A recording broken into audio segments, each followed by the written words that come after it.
Hello everyone, welcome back to medicology nursing services YouTube channel. आप सभी साथियों का आपके अपने YouTube channel medicology nursing services में स्वागत है। सो फ्रेंड्स, आज एक और हम आयुष संचालय मध्य प्रदेश की तरफ से एक लिस्ट निकल के आया है।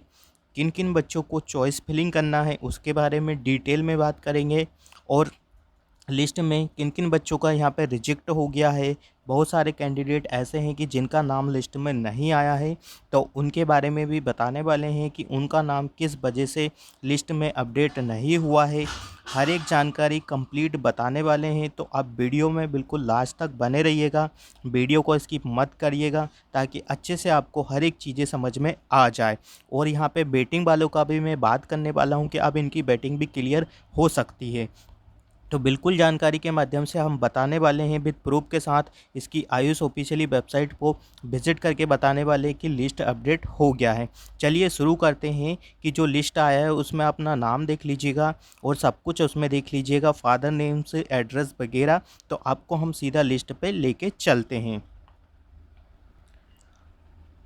सो फ्रेंड्स, जैसा आपको स्क्रीन पे दिखा रहा है, ये आयुष संचालय की तरफ से सिलेक्टेड कैंडिडेट का लिस्ट निकल के आया हुआ है। ये कब निकला है तो आप डेट देख पा रहे होंगे, 2 तारीख को 2 मार्च 2023 को ही यहाँ पे निकाल दिया गया था, बट साइट पे आज इन्होंने अपडेट किया गया है। लिखा हुआ है, प्रदेश के आयुष महाविद्यालयों में तृतीय श्रेणी पैरामेडिकल संवर्ग के रिक्त पदों की पूर्ति हेतु मध्य प्रदेश कर्मचारी चयन मंडल द्वारा घोषित परीक्षा ग्रुप 5 समूह के परीक्षा परिणाम के आधार पर विभाग द्वारा अभिलेख सत्यापन उपरांत नियुक्ति हेतु चयनित अभ्यर्थियों की संवर्ग सूची है। यहाँ पे सारे ही पैरामेडिकल जितने भी स्टाफ है, चाहे बात कर ले हम लैब टेक्नीशियन का बात कर ले, ठीक है, और किस किस का बात कर लें, आपका टेक्नीशियन है, वो असिस्टेंट है, कंपाउंडर है, फार्मासिस्ट है या स्टाफ नर्स है, सभी का बारे में डिटेल में बात करने वाले हैं। तो यहाँ पे आप देख पा रहे होंगे, एक तरफ आपका नाम लिखा रहेगा और एक तरफ आपका मतलब कास्ट लिखा रहेगा। यदि आपका नाम इस लिस्ट में है तो ही आपको चॉइस फिलिंग करना है, अदरवाइज़ आपको चॉइस फिलिंग नहीं करना है, ठीक है। तो आपको अपना नाम लिस्ट में अच्छे से देख लेना है, ठीक है। यहाँ पे अभ्यर्थी का नाम लिखा रहेगा और यहाँ पे संवर्ग लिखा रहेगा, ठीक है। तो यहाँ पे असिस्टेंट लैब टेक्नीशियन में पोस्ट कोड 30 में एक ही कैंडिडेट को उन्होंने सिलेक्ट किया है, ठीक है। बात करें टेक्नीशियन पोस्ट का तो 29 था पंचक्रम में, ठीक है। तो ये असिस्टेंट लैब टेक्नीशियन है। पंचक्रम लैब टेक्नीशियन का पोस्ट में 29 पोस्ट कोड था, उसमें भी यहाँ पे उन लोगों ने कितना 7 कैंडिडेट को यहाँ पे सिलेक्ट किया गया है, ठीक है। अब बात कर ले पंचक्रम सहायक पोस्ट, जो कोड है 31, अभ्यर्थी का नाम लिखा है, पिता का नाम लिखा है और आपका एड्रेस लिखा है और यहाँ पे आपका कैटेगरी मेंशन किया गया है। तो ऐसे अपना हर एक कैटेगरी में जितना भी पैरामेडिकल का स्टाफ का यहाँ पे पोस्ट है, सबका यहाँ पे उन्होंने मेंशन कर दिया गया है, ठीक है। अभी ये ओटी टेक्नीशियन का आपको स्क्रीन पे दिखाई दे रहा होगा। ओटी टेक्नीशियन में भी उन्होंने कितने 5 लोगों को यहाँ पे सिलेक्टेड किया गया हुआ है, ठीक है। कंपाउंडर आयुर्वेद में भी एक से बंदे को किसी को सिलेक्ट किया गया है, ठीक है। एक्सरे टेक्नीशियन में भी एक स्टूडेंट्स को सिलेक्ट किया गया है, ठीक है। टेक्नीशियन में भी उन्होंने कितने अराउंड कितने बच्चों को सिलेक्ट किया गया है तो 4 किया है, ठीक है। पोस्ट कोड 26 में भी उन्होंने एक को सिलेक्ट किया। अब फार्मासिस्ट का बात करें तो फार्मासिस्ट में उन लोगों ने कितने बच्चों को 9 बच्चों को यहाँ पे सिलेक्ट किया गया है। अब बात कर लेते हैं स्टाफ नर्स पोस्ट कोड 17 का बात कर ले तो यहाँ पे बहुत सारे कैंडिडेट को उन्होंने रिजेक्ट किया है।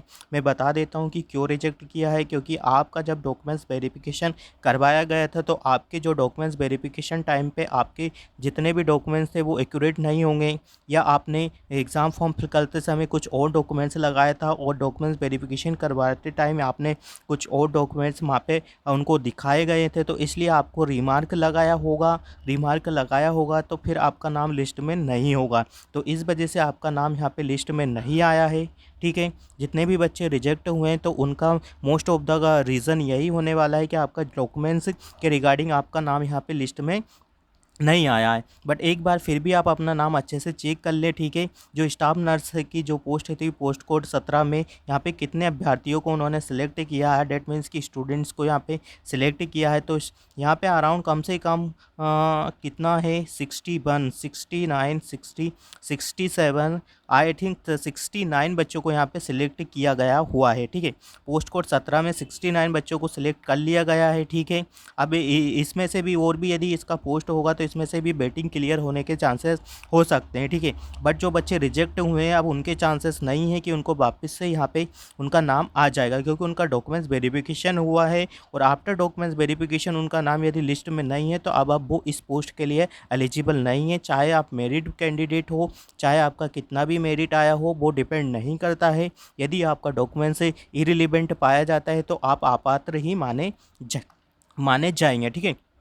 बात कर लेते हैं, ये हो गया स्टाफ नर्स के रिगार्डिंग। और किसी को कुछ भी डाउट्स होता है तो वो हमसे संपर्क कर सकता है, हम उनके डाउट्स क्लियर कर देंगे कि किस वजह से उनका यहाँ पे पोस्ट को क्या बच्चों को अपात्र माना गया है, ठीक है। तो यहाँ पे ये था आपका रिगार्डिंग टेक्नीशियन का भी पोस्ट है, तो यहाँ पे भी इनको भी कम से कम बहुत सारे बच्चों को सिलेक्ट किया गया हुआ है, ठीक है। नोट आप पढ़ सकते हो, ठीक है। अभिलेख सत्यापन पश्चात उपरांत जारी सूची में प्रदर्शित चयनित अभ्यर्थियों की पदस्थापना हेतु 10 से लेके तो 14 तारीख तक एमपी ऑनलाइन के द्वारा, मतलब जितने बच्चों का नाम इस लिस्ट में मैं बार बार बोल रहा हूँ उन्हीं बच्चों को चॉइस फिलिंग करना है, ठीक है। जिन बच्चों का नाम यदि लिस्ट में नहीं है तो वो चॉइस फिलिंग करेंगे तो भी उनका कोई फ़ायदा नहीं होगा। यहाँ पे संचालनालय आयुष की तरफ से एक और लेटर निकल के आया हुआ है, संचालनालय आयुष के अधीन, ठीक है।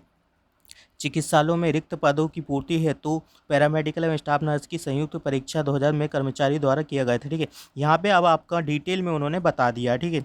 डिटेल में बता दिया, डेट मीन्स की पोस्ट कोड बता दिया, पोस्ट नेम बता दिया है, रोल नंबर भी आपका लिखा हुआ है, ठीक है। आपका कैटेगरी भी यहाँ पे मेंशन कर दिया है, फादर नेम लिखा है और आपका यहाँ पे नाम लिखा है, ठीक है।